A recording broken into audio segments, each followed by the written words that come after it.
এখন পর্যন্ত আমরা যা করছি আসলে কি বলবো, দর্শক শ্রোতা এবং বাবার ভক্ত বা আমাদেরও যারা একটু যারা জানেন বা আমাদেরকে পছন্দ করেন তাদেরকে নিয়েই আমরা কাজ করে যারা যাচ্ছি। সাংস্কৃতিক অঙ্গনে যারা আছেন তাদের সবার সাথেই আমরা একসাথে কাজ করছি এবং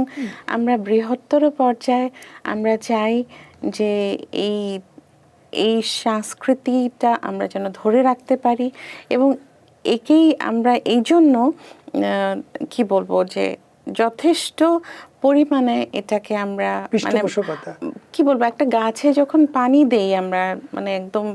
ভালো করে যেন ওই গাছটি যেন বড় হয়ে উঠুক, এই কাজটি আমরা আমি বলবো যে আমার ভাই রাজা বশির আমরা কিন্তু ওইভাবে করেই সামনের দিকে এগিয়ে যাচ্ছি। হ্যাঁ, যখন সংস্কৃতি থাকবে না সেই দেশের মেরুদণ্ডটাও কিন্তু শক্ত হবে। আপনি তো বললেন সংস্কৃতি ছাড়া তো মানুষ হয় না, যেমন আপনি ভূমিষ্ঠ হওয়ার আগে থেকে সংস্কৃতির সাথে জড়িত।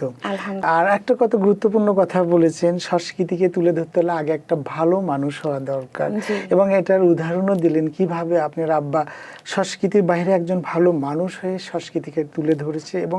আপনার আব্বার কর্মকাণ্ড তো শেষ করা যাবে না, আগেই বলছি।